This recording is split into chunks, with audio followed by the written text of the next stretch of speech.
오늘 잠언 6장 16절부터 보겠습니다.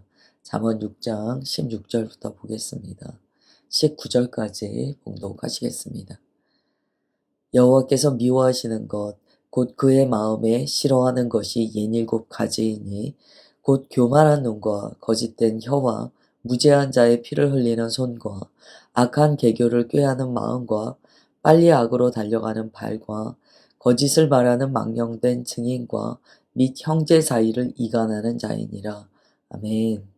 이제 잠언은 하나님께서 미워하시는 것이 있다, 하나님께서 싫어하시는 것이 있다 라고 이야기합니다. 이것은 우리가 하나님의 속성 중에서 공의의 하나님에 대한 이야기이죠. 하나님께서는 분명히 사랑과 은혜의 하나님이시며 공의와 진리의 하나님이십니다. 하나님께서 싫어하시는 것이 있다, 미워하시는 것이 있다 라는 것은 주님께서 그것에 대해서 심판하시는 하나님이시라는 거예요. 만약에 우리가 하나님을 은혜와 사랑의 하나님으로만 인식하고 공의와 진리의 하나님이라는 것을 간과한다면 우리는 결국에는 심판의 하나님을 만나게 됩니다. 왜냐하면 그런 사랑의 하나님만을 생각하는 우리의 마음은요, 죄로 달려가기 쉽기 때문이에요. 하나님은 다 용서해 주셔. 하나님은 이거 다 눈 감아 주셔. 하나님은 사랑하시니까, 사랑이시니까. 그래서 우리는 그냥 사랑만 하면 돼 라는 생각은요, 굉장히 위험합니다. 잠언에서는 분명히 얘기해 줘요. 하나님께서 싫어하시고 미워하시는 것들이 있다. 우리가 만약에 그렇게 하나님께서 미워하시는 일을 행한다면 주님께서는 우리를 심판하실 것이다 라는 것을 가르쳐 주세요. 잠언 말씀에서 무엇을 미워하신다 라고 말씀하냐면 이런 거예요. 교만한 눈, 즉 교만에 대해서 심판하신다는 거예요. 당연하죠. 주님께서는 교만을 허용하지 않으세요. 교만을 묵과하지 않으세요. 사람의 많은 죄의 뿌리에는 결국에 교만이 있습니다. 선악과를 먹을 때 하나님과 같아지고자 하는 교만한 마음이 있었어요. 교만입니다. 그 다음에 하나님께서 미워하시는 게 거짓된 혀라는 거예요. 그냥 거짓도 아니고요, 거짓된 혀예요.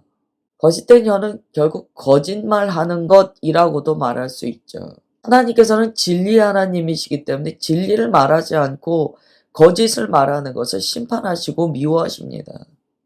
그래서 우리는 어떤 말을 하든지 하나님의 말씀에 입각하여 말해야 돼요. 그 다음에 이렇게 말씀하세요. 무죄한 자의 피를 흘리는 손.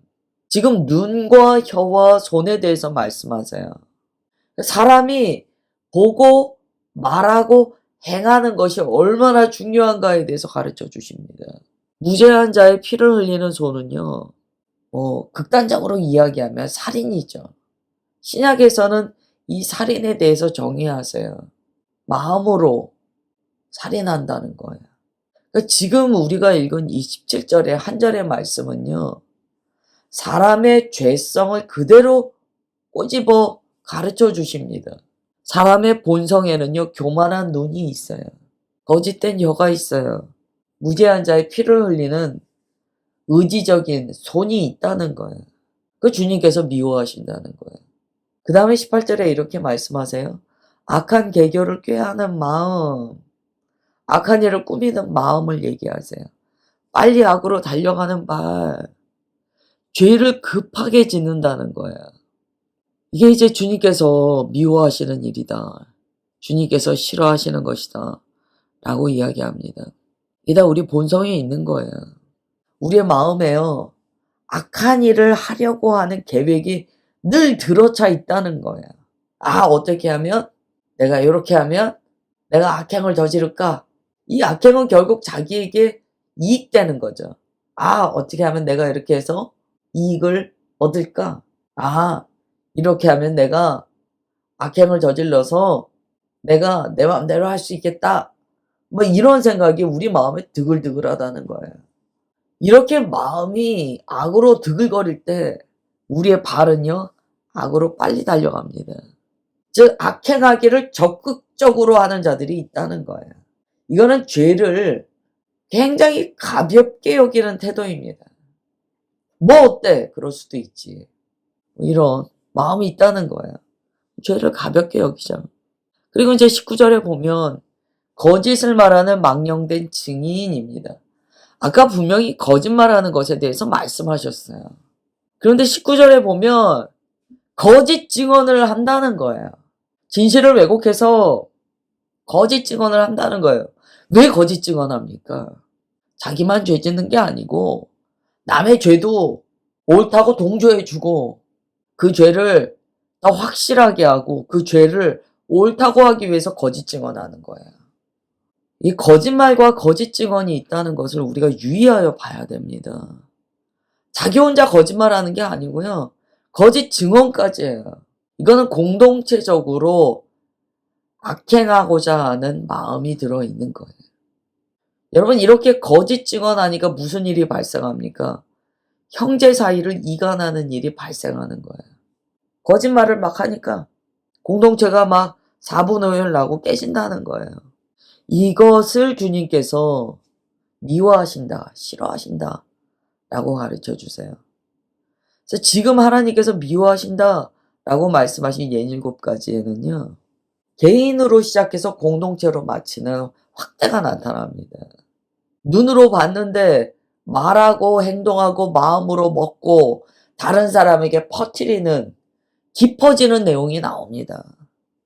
그래서 우리가 이 말씀을 묵상할 때 첫 번째, 내가 무엇을 바라보는가에 대해서 유의하셔야 돼요. 교만한 눈, 무엇을 보는가가 중요해요. 거짓된 혀, 내 입에서 무슨 말이 나가는가를 봐야 돼요. 여러분 사람은요, 그 사람의 말을 잘 들어보면 상태가 나와요. 왜냐하면 우리가 그렇게 구조되어 있습니다. 속에 있는 것을 말하도록 구조되어 있어요. 그렇다고 그러면 나는 말을 하나도 안 해야지. 여러분 말도 너무 안 하면 자기 속에 있는 걸 감추기 위한 거예요. 여기서 하는 말씀은요, 말하지 말라가 아니에요. 옳은 것을 말하라 라는 거예요. 그래서 우리가 많은 경우요, 그리스도인 아셔야 돼요. 침묵도 동조가 되는 경우가 많습니다. 눈이 교만하고 거짓된 것을 바라보고 혀로는 거짓말을 하고 그러니까 나중에 다른 사람에게 피해를 끼쳐요. 자기 손으로 무죄한 자의 피를 흘린다는 거예요.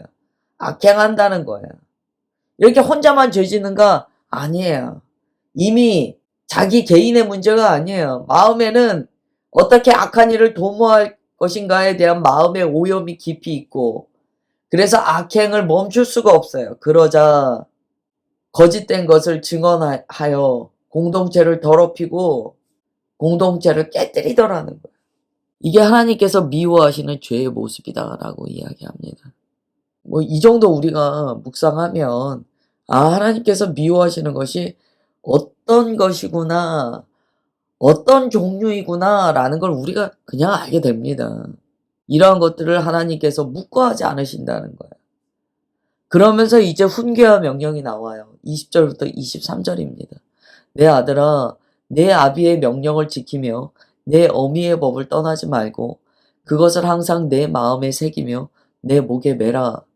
그것이 내가 다닐 때 너를 인도하며 내가 잘 때 너를 보호하며 내가 깰 때 너와 더불어 말하리니 대저 명령은 등불이요 법은 빛이요 훈계의 책망은 곧 생명의 길이라.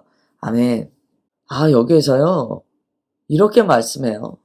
지금 이 명령과 가르침, 훈계, 법을 떠나지 말아라 라고 말씀하면서 이렇게 해요. 마음에 새기고 내 목에 매라. 마음에 새긴다는 것은요, 우리가 마음에 품고 마음으로 먹으라는 거예요. 우리가 성찬할 때 주님의 살을 먹습니다. 주님의 살을 먹는다라고 할 때 의미는요, 주님께서 주신 모든 말씀을 내가 마음에 품는다는 의미예요. 마음 먹는다는 의미예요. 그래서 먹거든요. 그러니까 지금 이 말씀을 그냥 듣고 흘리지 말고 네 마음으로 먹어라 라고 강조하는 거야. 그런데 이렇게 강조하면서 더불어 이렇게 이야기합니다. 내 목에 영원히 매달아라. 내 목에 매라 라고 이야기해요. 왜 목에 매라고 그러셨죠? 우리가 목에 매면은요, 이건 아가서에서도 이야기했고 그 전에 잠언의 구절에도 나왔어요. 목에 맨다는 것은 그 사람의 성품과 인격이 되게 한다는 의미가 담겨요. 그리고 목에 매므로써 이것을 누가 봅니까? 타인이 봐요. 타인이 그가 목에 맨 것을 보고 타인이 그것을 배우게 된다는 거예요. 제가 이것을 묵상하는데 한 단어가 떠올랐어요. 신호탄. 목에 맨다는 것은요, 우리가 신호탄을 쏘듯이 우리 자신의 정체성을 드러내는 행위예요.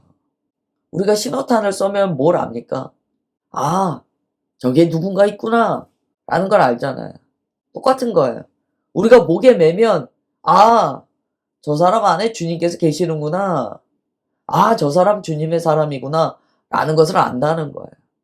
이걸 우리에게 한번 적용해 본다면 이렇게 적용해 볼 수 있을 것 같아요. 나는 말씀을 듣기만 하는 자인가? 나는 그 말씀을 목에 매어 드러내는 자인가? 우리가 묵상할 수 있어요. 말씀은 그냥 듣기만 하고 나만 안다고 해서 되는 게 아니에요. 이제 우리가 아가서에서 금요일날 향기에 대해서 나눌 건데요. 말씀은 반드시 드러납니다. 그 사람 안에 있는 말씀은 반드시 겉으로 풍겨져 나와요. 잠언 6장 20절부터 23절 말씀은 너의 말씀이 증거되어지게 하라는 거예요. 나타나게 하라는 거예요. 그 다음에 24절부터 26절 보겠습니다. 이것이 너를 지켜 악한 여인에게 이방 여인의 혀로 호리는 말에 빠지지 않게 하리라. 내 마음에 그의 아름다움을 탐하지 말며 그 눈꺼풀에 홀리지 말라. 음료로 말미암아 사람이 한 조각 떡만 남게 됨이요. 음란한 여인은 귀한 생명을 사냥함이라. 아멘. 여러분 보세요. 말씀이 내 안에 그냥 듣고 흘리는 말씀이 아니고요. 내 마음에 빛으로 나타나는 말씀이 되었어요. 목에 매는 말씀이 되었어요. 누가 보아도 향기를 느낄 수 있는 말씀이 되었어요. 그러면 어떻게 된다고 합니까? 이것이 너를 지켜 악한 여인에게 이방 여인의 혀로 호리는 말에 빠지지 않게 하리라. 주변에서도 안다는 거예요. 저 사람은 안 넘어가. 저 사람은 안 넘어가. 찔러보지도 않을 뿐더러 이미 안다는 거예요. 공격하는 악한 영이 안다는 거예요. 저 안 넘어가 그런 걸로는. 이게 굉장히 중요한 포인트예요. 이것이 너를 지켜준다.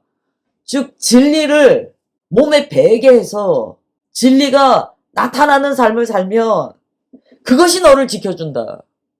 이게 중요한 거예요. 우리가 내 보호막이 무엇인가를 봐야 돼요. 진리로 무장되어 있으면 여러분 우리가 보세요. 어떤 사람이 정말 말 그대로 다른 사람 속이는 이제 사기를 치고 싶어요. 이제 그래서 사기를 같이 칠 사람을 모은다고 해보세요. 누구에게 손을 뻗겠습니까? 될 만한 사람에게 손을 뻗어요. 24절은 네가 진리를 그렇게 나타내는 삶을 살면 그런 제한도 안 들어온다는 거예요. 이게 중요한 얘기예요. 매우 중요한 얘기예요. 25절 내 마음에 그의 아름다움을 탐하지 말며 그 눈꺼풀에 홀리지 말라. 왜 이방 여인에게 비유하냐면 결국에는 구약에 하나님을 배반하는 것이요. 이런 음행으로 표현되는 것과 연관됩니다. 우리가 주님을 배반하는 것은요. 신랑 되신 주님을 배반하는 것과 같아요. 그래서 이게 좀 쉽게 얘기하면 바람난다는 거예요. 바람날 때 현상이요. 악한 영의 말이요. 꿀같이 들리는 거예요. 하와가 선악과 먹을 때 뱀이 하는 말이요. 너무 귀에 쏙쏙 들어오는 거예요. 하나님의 진리의 말씀은 그렇게 귀에 안 들어오는데 뱀이 하는 말은 아주 귀에 그냥 찰떡같이 들리는 거예요. 이방 여인의 혀로 호리는 말에 빠지지 않게 하라. 조심하라는 거예요. 어떤 말이 달게 들리는가를 잘 분별해야 돼요. 그의 아름다움을 탐하지 말며 보암직도 하고 먹음직도 하게 보인다면 이거 위험하다는 거예요. 그 눈꺼풀에 홀리지 말라. 이 재밌는 표현이 나왔어요. 눈꺼풀에 홀리지 말라는 거예요. 계속 눈짓을 한다는 거예요. 계속 눈으로 유혹한다는 거예요. 조심하라는 거예요.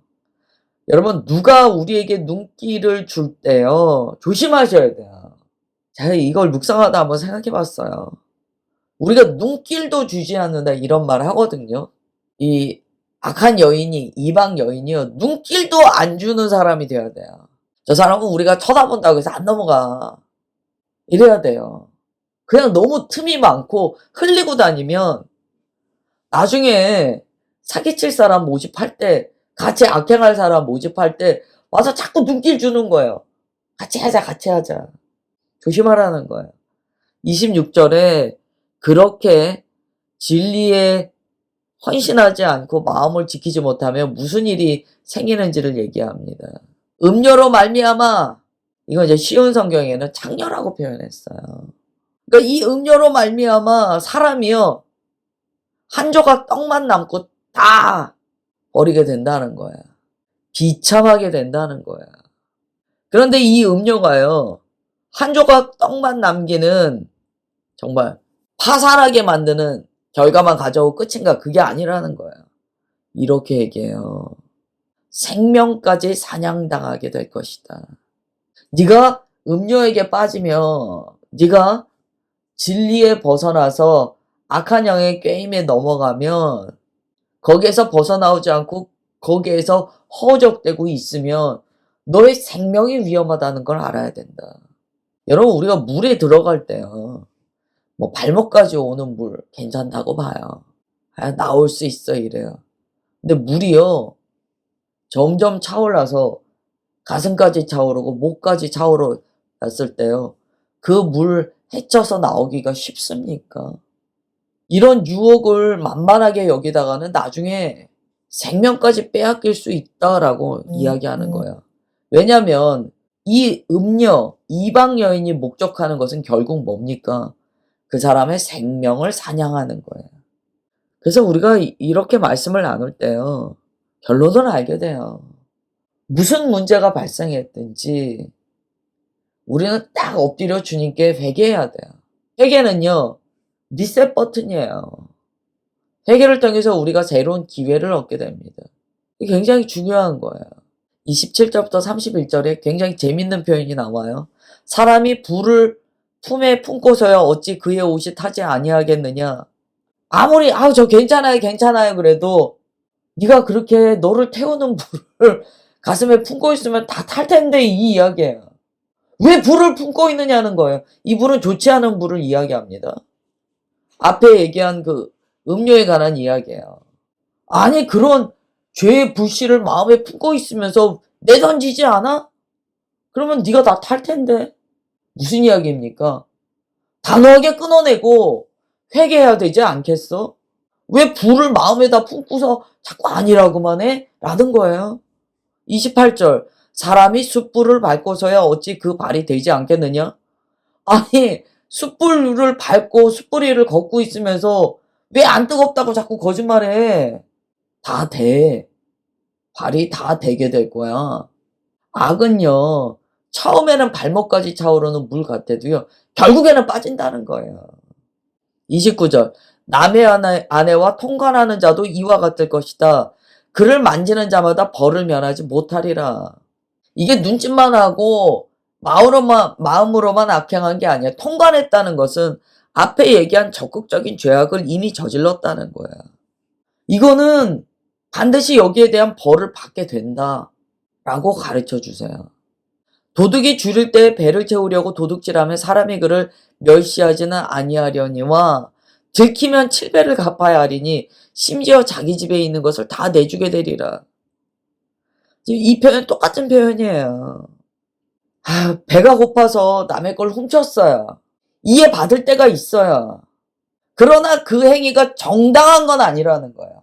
이게 얼마나 중요한 말씀인지 몰라요. 30절 31절 묵상하십시오. 우리가 어떤 죄를 지을 때 그렇게 변명이 많아요. 이래서 이렇게 할 수 있었어요. 저래서 저렇게 할 수 있었어요. 좋아요. 작을 때에는 이해받을 수 있다라고 착각할 수 있어요. 그러나 이해받는 것과 그것이 옳은 것과는 차이가 있다는 거야. 이게 얼마나 중요한 얘기인지 몰라요. 이해받을 수는 있어요. 작은 일일 때. 그래, 네가 연약해서 그런 거야. 이해는 받을 수 있어요. 그러나 그게 옳은 일은 아니라는 거야. 그리스도인이요. 아우, 나 이렇게 했지만 이해받을 거야. 여기에 묶이면 죄 더 크게 짓습니다. 이 30절 31절이 너무 중요한 말씀이에요. 묵상하세요. 작은 일이라고 네가 연약하다고 부족하다고 이해받을 수 있다라고 생각하지. 그래. 정말 그게 작은 데서 그치면 이해는 받을 수 있어. 그러나 이해를 받는다고 해서 그게 옳다라는 뜻은 아니야. 너무 중요하죠. 너무 중요한 거야. 그리스도인이요. 이해받는 것을 옳다라는 것과 이퀄 해버리면은요. 굉장히 큰 문제가 발생해요. 나중에 주님의 심판대 앞에서도 주님께서는 이해해 주실 거야. 이해는 해 주실 수 있어요. 자꾸 연약해서 그럴 수 있다를 이해는 해 주실 수 있어요. 그러나 옳은 일이라고 하지는 않으세요. 이게 다윗의 예에 나타납니다. 다윗이 그럴 수 있어요. 이거 오늘 다 말씀 못 드려요. 다윗 안에 있는 연약함이 있어요. 그럴 수 있어요. 그러나 주님께서 그걸 옳다고 하지 않으셨어요. 그래서 그 열매가 그의 가족 안에 다 막 나타나는 일들이 벌어집니다. 오늘 30절 31절 결론이에요. 굉장히 묵상하셔야 될 내용입니다. 우리가 진리를 어떻게 진리로 받아야 하는가. 굉장히 중요한 이야기예요. 기도하겠습니다. 하나님, 오늘 잠언의 말씀을 통하여 참으로 우리의 마음에 있는 죄악을 우리가 어떻게 바라보아야 되는가에 대해서 지혜를 얻게 됩니다. 우리는 그저 눈으로 보았을 뿐입니다. 잠깐 실수해서 거짓말했습니다. 라고 이야기하지만 결국 그것은 거짓 증언하고 공동체를 깨뜨리는 일까지 나아가게 된다는 것을 보게 됩니다. 우리가 마음과 눈과 우리의 손을 지키지 못하면 그것이 결국 간음까지 가게 된다는 것을 보게 됩니다. 우리가 어려서 그래요. 부족해서 그래요. 라고 변명할 때 때로 이해받을 수 있지만 이해받음이 정당성을 의미하지 않는다는 것을 보게 됩니다. 주님, 오늘의 말씀을 통하여 참으로 진리로서 받는 우리가 되게 하여 주옵소서. 주님의 말씀을 생명 다하여 붙드는 우리가 되게 하여 주옵소서. 주님, 그렇게 우리 각자의 심령을 붙드시고 이 한날 주님의 그 길을 따라 살아낼 수 있도록 도와주시는 것을 믿사오며 사랑하는 우리 주 예수 그리스도의 이름으로 기도드리옵나이다. 아멘.